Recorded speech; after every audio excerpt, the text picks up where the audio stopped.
Recently, John Mayer was part of Alessia Cara's new song, Isn't It Obvious, and he played the guitar on the entire track. Luckily, John also had posted some clips of him actually recording the guitar solo and some backing guitar parts too, so I thought I would go over and review all of the gear that we can at least see that John was using for his parts on Isn't It Obvious, and I definitely gotta say, it's a killer song. It's absolutely fantastic. Go and give it a chance if you haven't listened to it already. Alessia's voice is fantastic, and John's soloing and phrasing I think is really tasteful as well, and really complements the song, really just serves the purpose of the song, as you know, a lot of people like to say.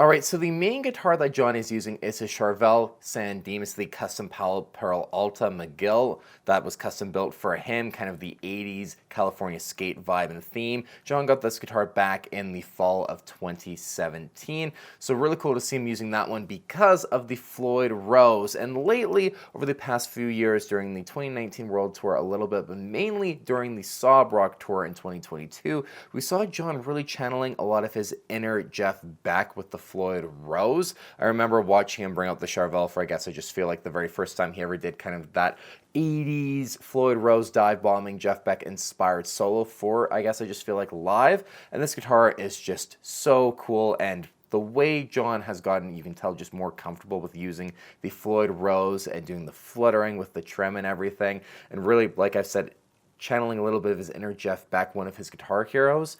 It sounds fantastic, and the fact that we get it in an actual studio solo I think is so awesome, and I just want to hear more of this from John in the next album he does. I'd love to see the Charvel or even the Jackson get a lot more use on a studio album and see him actually taking these kind of concepts and new techniques that he's started adding into his repertoire and actually placing them on his own record. But this is the guitar that we see him using for the main solo. It has Eddie Van Halen Wolfgang pickups in it as well, in case you were wondering, custom in there too. But overall, it's just a great sounding guitar and a perfect choice for the solo. Now, it's kind of cool, in the third clip that John posted, you actually briefly see a maple board silver sky on a guitar stand. It doesn't look like he's using it, but I just wanted to point that out, and it's very hard to tell what it is. Trying to just pause it on, you know, kind of the right frame. It might be lunar ice or it might be tungsten. It's really hard to kind of tell. Yeah, to me it kind of looks like tungsten.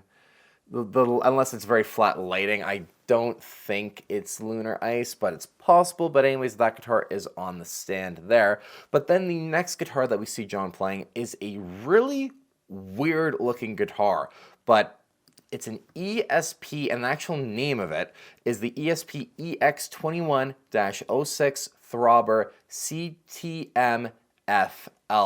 Now, basically what happened is the ESP did an exhibition limited 2021 run of guitars, and they only made one of each worldwide, and they made just a bunch of different really kind of wacky instruments. They all look really, really cool, but this exact one that you're seeing on your screen is the exact one that John actually bought and is using, and used for kind of the backing guitar parts on Isn't It Obvious. You can see a great shot of the back of the guitar as well. The features for this thing are stabilized pink resin, Buckeye Burl drop top, Honduran mahogany body, sandblasted mahogany neck, black and white ebony fingerboard, Seymour Duncan Cyclone pickups as well. And this guitar was exclusively available at Chuck Levin's Washington Music Center, where I'm assuming John purchased the guitar from. Just a really odd choice of a guitar to see in John's hands. I remember when he posted the clip and I was watching them all and I saw this guitar in his hands, I just was like, what the heck is that? It's very out there. It's very out there. Definitely not a guitar I feel like he would use live, but a cool studio tool that he could have just, I'm going to lay down some basic tracks or something with, and obviously I'm sure it plays fantastic and sounds great too, but definitely not the kind of typical John Mayer guitar you'd expect to see him use.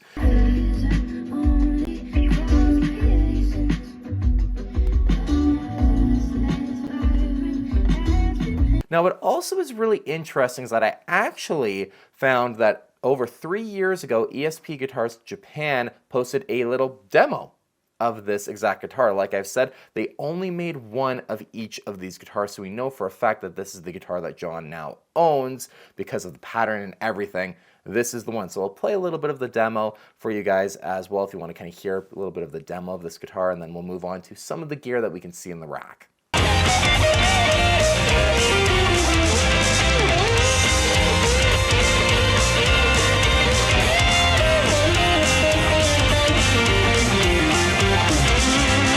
Now moving on to the amplifier that John was using for the tracks for Isn't It Obvious.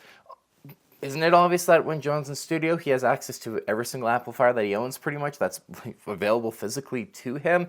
In the studio as well, we've seen him have the Dumble End, we've seen him have the J-Mod even in one of kind of the wall units as well in John's actual studio that kind of seems to be permanently there, and I think there's a deluxe reverb head as well above the J-Mod. However, I don't think he's using a Dumble, I don't think he's using a 2-Rock, I don't think he's using the J-Mod or a Fender amp or anything, because if you kind of pause one of the videos just briefly and taking a look at the rack unit, we're going to discuss the pedals that you can see in the rack as well that he maybe is using or just that he has available to him. You can see John's Axe effects in the rack, kind of just below the one drawer that's pulled out, which looks like it has a laptop on it. And I've never used an Axe effects. I'm not a guy who is into that kind of gear, but to me, it looks like the Axe effects is kind of on and being ran. So I actually think that for Isn't It Obvious, John was using the Axe Effects unit for the amplifier, or like for the sound. It kind of makes sense. He's just doing some tracks over kind of the song, he's adding to it, and just quickly, all right, I'm gonna just whip up a solo and send it over to her because this is his own studio that we can see that he's in. So maybe he just brought them all in, let's play the track and I'll record over it, and then you guys can take like the clips of my solo and add it to it. However that works, I don't know how any of that works. I'm just trying to discuss the gear. But to me, it looks like the Axe Effects is actually on, and that might be what John was using. So, score 1 for the Axe Effects for possibly being what John used to get the tone. And credit where credit is due. John sounds fantastic with it. Wow, this will be wild.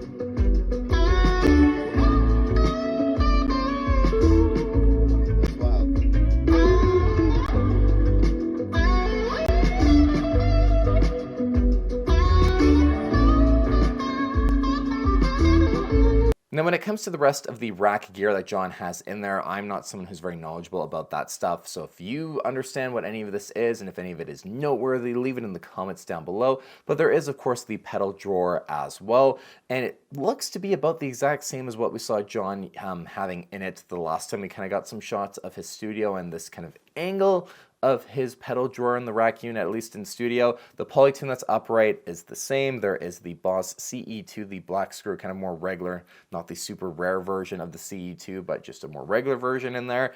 That has the Providence Chrono delay as well, is in the drawer, and then the Donner Prince Booner delay as well. You can just make out kind of the glowing heads of the actual delay and the buttons there. So those are the 3 kind of pedals plus the polytune that we can see in the rack unit. Overall, really cool. I think John's soloing, like I've already mentioned in Isn't It Obvious, is really unique. It's a different kind of style for John, and I'm personally a big fan of it.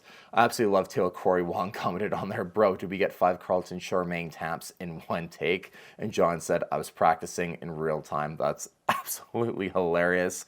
Yeah, just a really great solo from John, and like even Corey Wong kind of commenting on there, just John's kind of doing something a little bit different, obviously, and people are taking notice of it too, and I hope John does more of it. So hopefully you guys enjoyed this bit overdue rig review of what John was actually using for Isn't It Obvious. Just really cool that he even posted these clips to his Instagram, just kind of give us some teasers and behind the scenes footage. I absolutely love that, and go check out her album and the song as well, because I truly think it's fantastic. Until the next video, you guys, take care, and I'll see you on the next one.